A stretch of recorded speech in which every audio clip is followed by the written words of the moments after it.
Imagine this. You're traveling, cold winds biting, no way to escape the journey. Now imagine you're trapped, alone, and no one knows your name. You have no memory of how you got there, no connection to anyone, and no one is looking for you. Your fate hangs in the balance, and you are forgotten, lost to the world. This is the chilling reality faced by an unidentified man found frozen on a coal train car in November 1995, somewhere between Texas and Wyoming.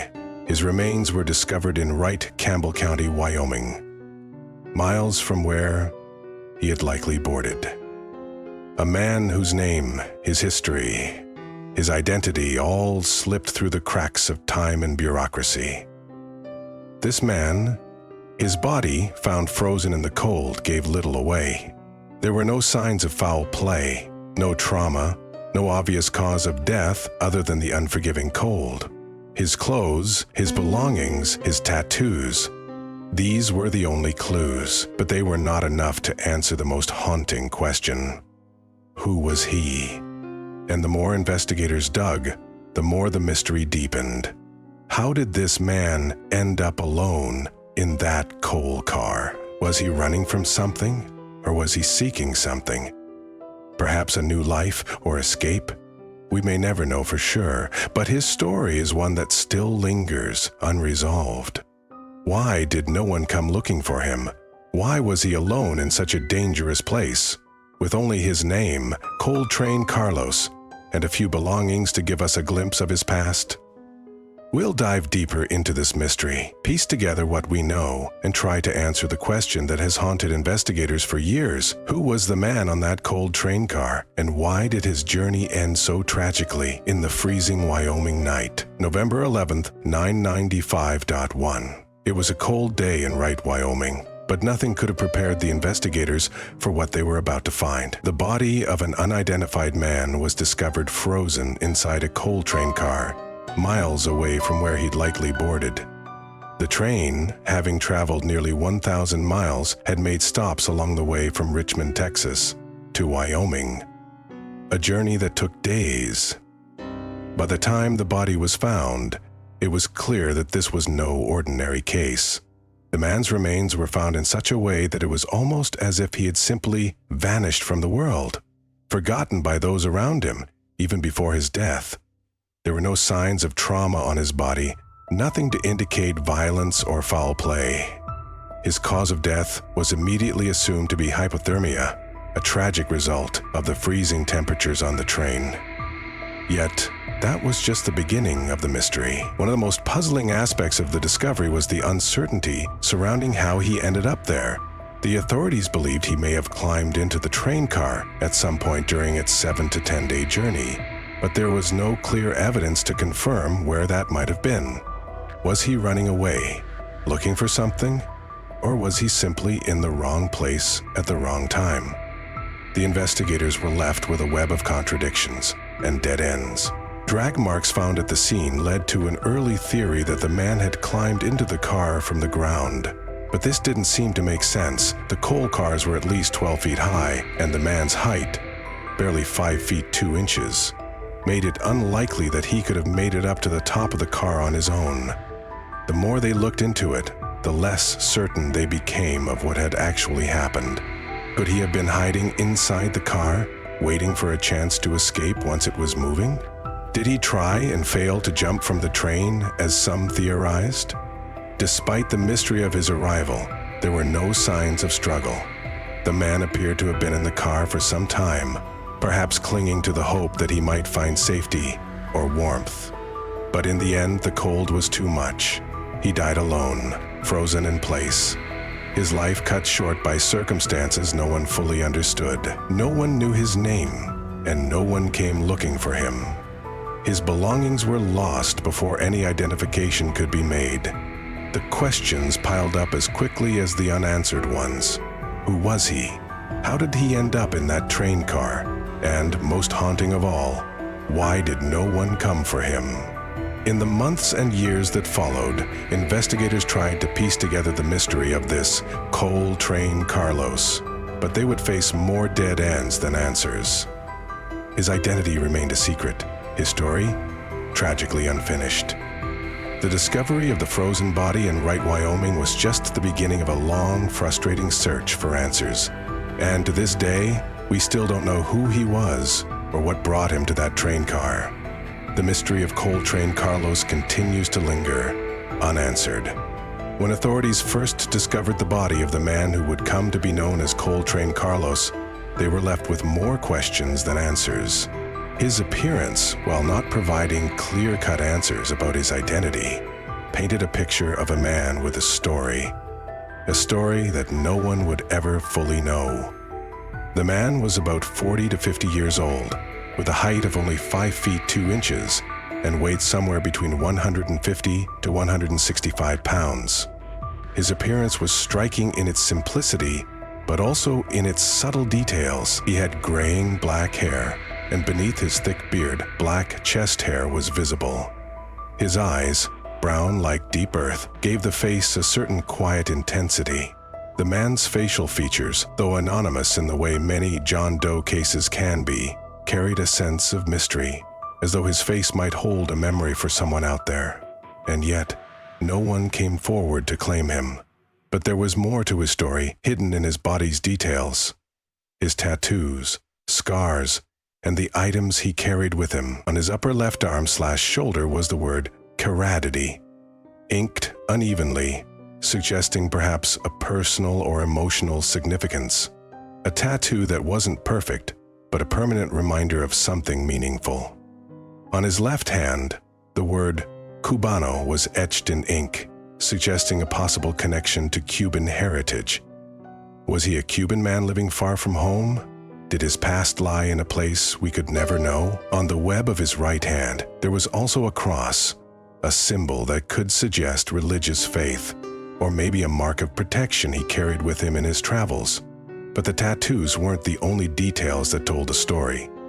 The man had a scar on his left hip, 14 centimeters long, perhaps a result of surgery or some traumatic event in his past. What was the story behind that scar? Was it an accident, or did it mark a time in his life when he had to fight to survive? The items found with him were just as telling. On his hand, he wore a silver-colored pinky ring, a small piece of jewelry that might have been something more than just a fashion choice. What did that ring represent? Did it have meaning, or was it a gift? Or perhaps even a symbol of something he'd left behind? He wore a watch, another item that would have been an everyday necessity for most people, but in his case, it was another clue that suggested a life with routines and moments that would forever be unknown to the world. The man also wore a distinctive outfit. His purple button-down shirt, brown pants, and yellow Cuban heel loafers seemed like an unusual combination for a man who was supposed to be traveling across states in a cold steel coal train car. The shoes alone stood out as something that could have been a personal style choice, but they didn't seem to fit the harsh reality of his journey. He also wore a green Mexican blanket vest draped over his head, which seemed to be both a form of warmth and perhaps a piece of his personal culture. The belt he wore, graved with the name Marion, was another detail that seemed to speak to a story hidden in the past. Was Marion a place, a name, an object of importance he carried with him? And then there was the lighter, simple but striking. It was one of the few personal items that remained with him, something to light a cigarette, or perhaps to warm his hands on a bitter night. What did it say about him? Did he smoke? Was it just a means of survival? The presence of cigarette butts at the scene suggested he had spent a considerable amount of time in the train car, and the lighter might have been his only comfort during that long and frozen journey. In the end, these small pieces, his tattoos, his clothes, his items, painted a human portrait of a man whose identity was lost to time. Despite being nameless, these traces of his life gave him a presence, a sense of reality. He was not just a body found on a train car, but a person who had lived, loved, and carried memories with him.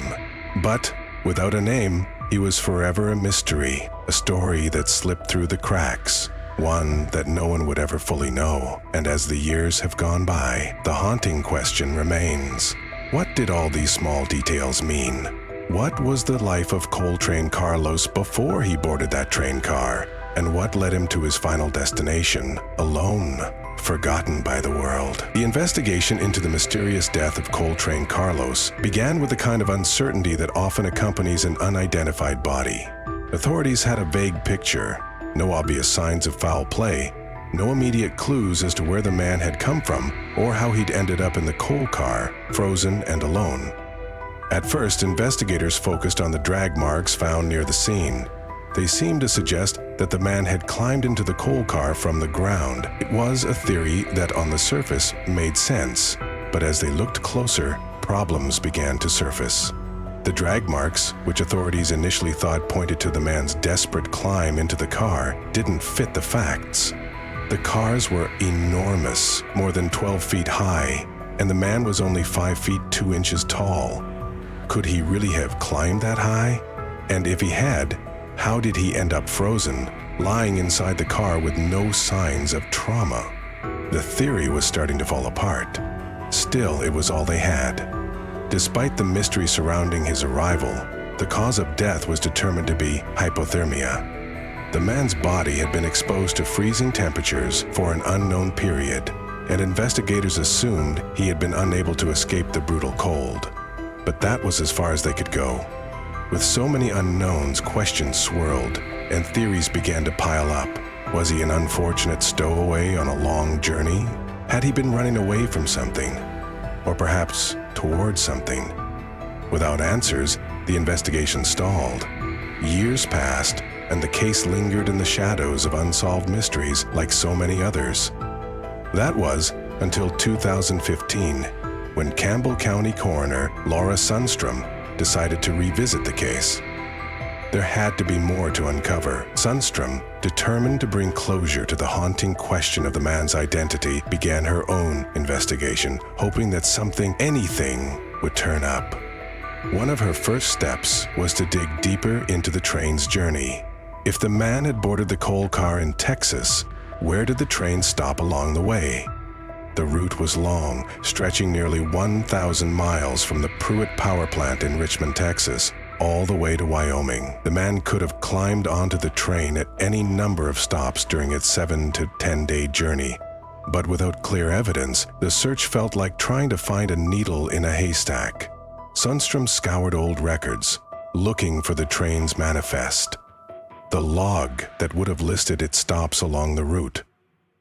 But there was a problem. The archives only went back to 1996, and that meant the critical information about the train stops was just out of reach. Another frustrating dead end. With that lead stalled, Sundstrom turned her focus to missing persons. Could this man be someone who had simply disappeared, lost to his family and friends? It wasn't uncommon for people to run away for reasons only they understood. So, she began cross-referencing reports of missing persons from areas along the train's route. But still, nothing concrete emerged. Was this man a migrant worker? Someone struggling with his own demons? Or did he come from a place far away, unknown to anyone in the surrounding states? And yet, despite all these efforts, the investigation continued to be weighed down by the tragic loss of key evidence.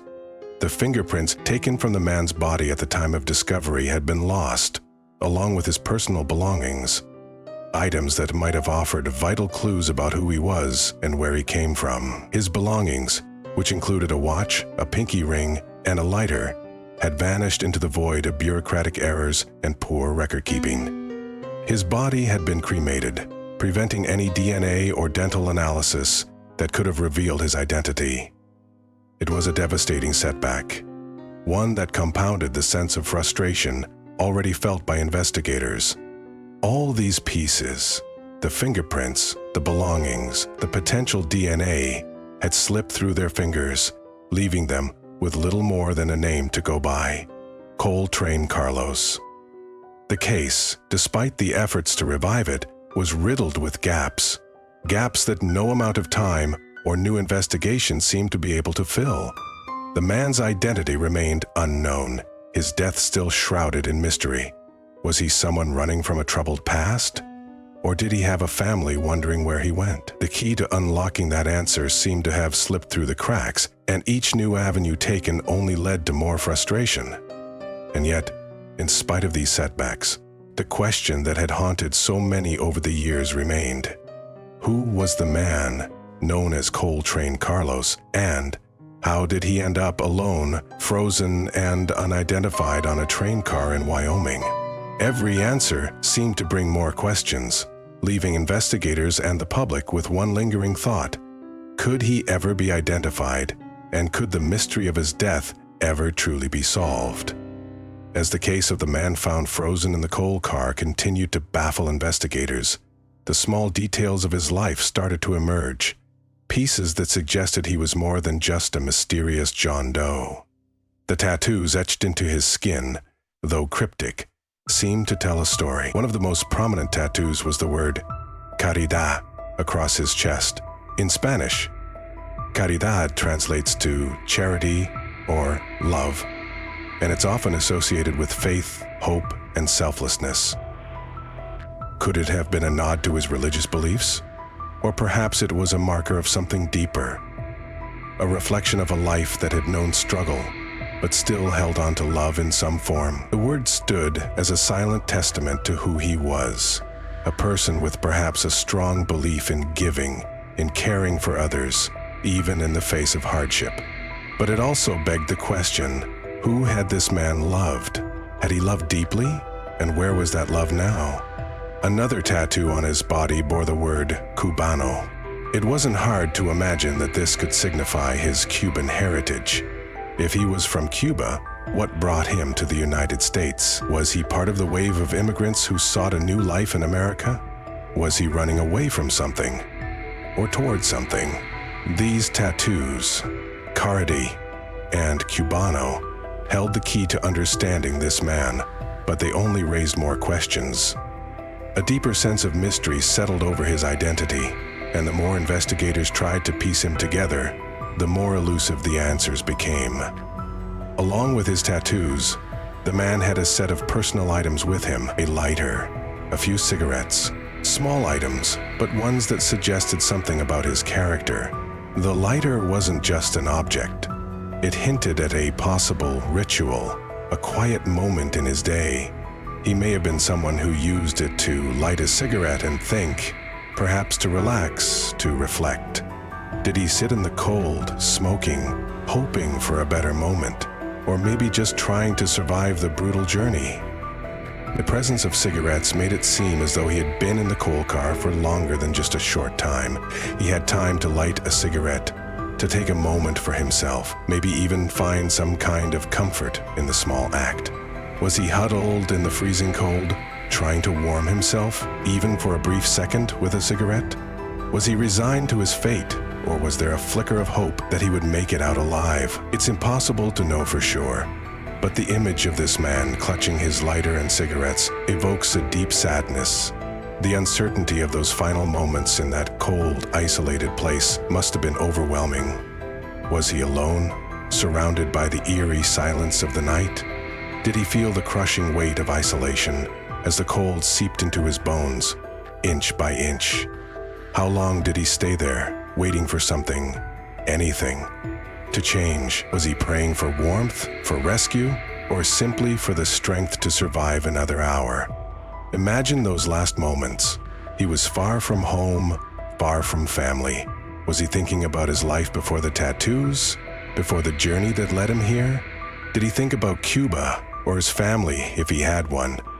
Or was he simply trying to stay warm, fighting against the freezing temperatures with nothing but a flickering cigarette and a faint hope? In those last hours, did he feel utterly alone, or was there some sense of peace in the solitude? The idea that this man, whose identity remains a mystery, was more than just a body left behind, is what truly makes his story so tragic. His tattoos, his belongings, these small, seemingly insignificant details show that he was a person who once lived, who had connections, experiences, and emotions. He wasn't just a nameless soul, he was someone who carried a story with him, one that could be pieced together if only the puzzle could be solved. Who was he? What happened to him? The questions linger. But for now, all we have are these fragments. The tattoos, the lighter, the cigarettes. A glimpse into a life cut too short. A man whose journey ended in the cold of Wyoming, with no one to claim him and no one to tell his story. The tragic story of the man known as Cold Train Carlos is one that continues to haunt anyone who looks into it. Despite the many theories, the mystery of his identity and death remains unsolved. Who was he? Where did he come from? What brought him to that lonely coal train car in Wyoming to die in such a harsh and isolated place? More than anything, why did no one come looking for him? These are the questions that investigators and now the public still ask. Years have passed, yet the answers remain elusive. Was he an immigrant, a traveler passing through, or someone running away from something? Or maybe even someone. Was there someone who loved him, or a family who wondered where he had gone? We'll never know for sure. Even with the efforts to reopen the case in 2015, to follow up on every lead, to cross-check train manifests and trace every possible connection, the answers haven't come. Cold Train Carlos continues to be a name that only the investigators and a few who care recognize. The case may be cold, but it's far from forgotten. It's heartbreaking to think that this man, who carried tattoos, a lighter, a set of keys, and the marks of a life lived, has no one to claim him. He was alone at the end, but perhaps there is someone out there who remembers him, someone who might recognize those tattoos, that name, Caridad, or even the Cuban heels he wore. The truth is, someone out there might have the key to this mystery. Someone might have known him, or might know something about how he ended up on that coal car in the dead of winter, with nothing but a sliver of hope that he would make it to the end of his journey. If you have any information, no matter how small, it could help solve this mystery. It could give this man the closure and dignity he deserves. After all, every person, no matter who they are or where they come from, deserves to be remembered, to have their story told. So, the search for answers continues. The case remains open. If you know anything, please come forward. The identity of Cold Train Carlos may be lost to time, but with your help, it doesn't have to stay that way forever. It's a call for justice, a call for dignity, and a call for the closure that this man, whoever he was, so desperately deserves.